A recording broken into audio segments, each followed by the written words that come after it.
Hello friends, आपके अपने YouTube channel MIM news bulletin में आपका फिर से स्वागत है। इस वीडियो में हम कवर करेंगे बिहार SCET एवं शिक्षक नियोजन से जुड़ी हुई खबरों को जो आज के अखबारों ने प्रकाशित की हैं। SCET मेरिटधारी अभ्यर्थियों ने फिर किया सड़कों पर प्रदर्शन।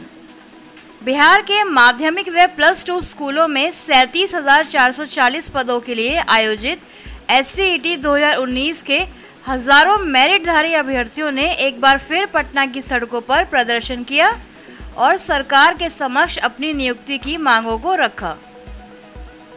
SCET अभ्यर्थियों ने कहा कि बिहार बोर्ड द्वारा हाल ही में माध्यमिक एवं उच्चतर माध्यमिक विद्यालयों में 37,440 पदों पर बहाली के लिए परिणाम प्रकाशित किया गया है।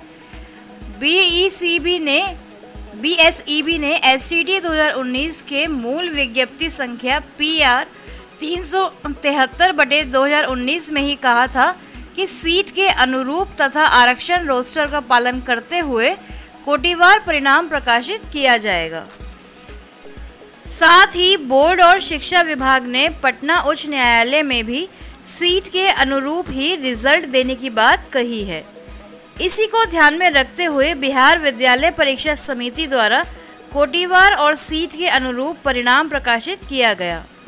अभ्यर्थियों ने मांग रखी कि अब विज्ञापन में बदलाव या छेड़छाड़ नहीं किया जाए एवं SCET 2019 विज्ञप्ति संख्या PR 373/2019 के आधार पर ही मेरिट लिस्ट में चयनित 30,675 अभ्यर्थियों को अतिशीघ्र प्रमाण पत्र देते हुए ऑनलाइन व सेंट्रलाइज प्रक्रिया के तहत नियुक्त किया जाए। अब चलिए अगली खबर की तरफ चलते हैं जो बिहार शिक्षक नियोजन प्रक्रिया से जुड़ी हुई है। पटना SNB शिक्षा विभाग ने अगले चरण के शिक्षक नियोजन का गाइडलाइन जारी करते हुए कहा है कि काउंसलिंग के अगले दिन चयनित अभ्यर्थियों की सूची पोर्टल पर अपलोड करनी होगी। आपको बता दें कि प्राथमिक शिक्षा निदेशक रंजीत कुमार ने इस बाबत सभी जिलों को पत्र भी भेजा है।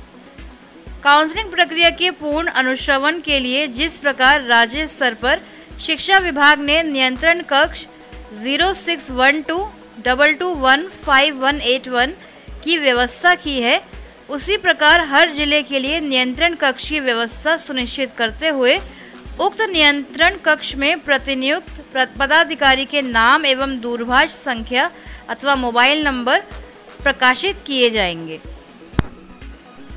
यह व्यवस्था शिक्षक नियुक्ति की प्रक्रिया पूर्ण होने तक प्रत्येक कार्य दिवस पर 10 बजे पूर्वाह्न से 6 बजे अपराह्न तक संचालित रहेगी।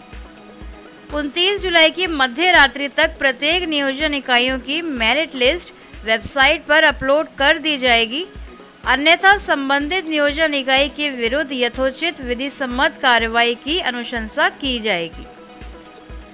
निर्धारित समय तक मेधा सूची अपलोड नहीं होने की स्थिति में उन नियोजन इकाइयों में काउंसलिंग की कार्रवाई तृतीय चक्र यानी 3rd राउंड में की जाएगी।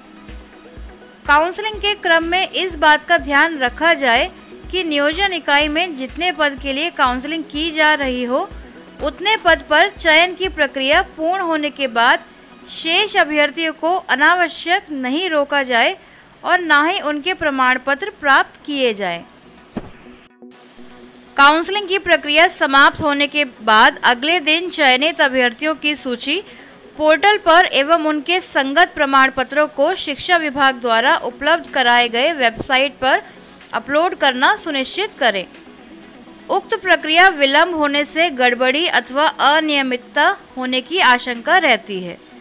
यदि नियोजन इकाइयों द्वारा अब तक चयन सूची वेबसाइट पर प्रकाशित नहीं की गई हो तो उन नियोजन इकाइयों के संबंध में कारण स्पष्ट करते हुए उनके विरुद्ध यथोचित कार्रवाई की अनुशंसा सक्षम प्राधिकार के समक्ष की जाए।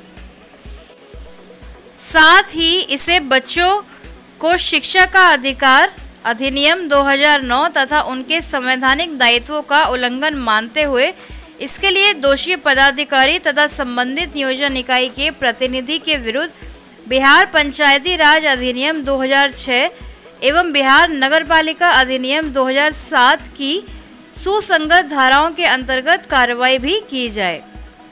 ऐसी सूचनाएं प्राप्त हो रही हैं कि अब भी कतिपय नियोजन इकाइयों के चयन सूची की जांच जारी है, जिससे संशय की स्थिति उत्पन्न हो रही है।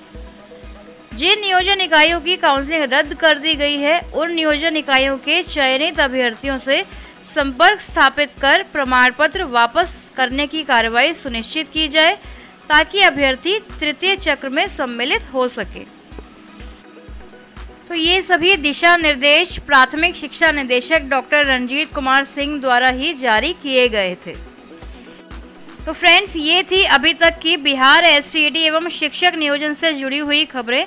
इसी तरह एसटीईटी एवं बिहार शिक्षक बहाली से जुड़ी हुई सभी अपडेट्स को सबसे पहले पाने के लिए हमारे चैनल को सब्सक्राइब करें एवं बेल आइकन दबाना ना भूलें। Thank you for watching.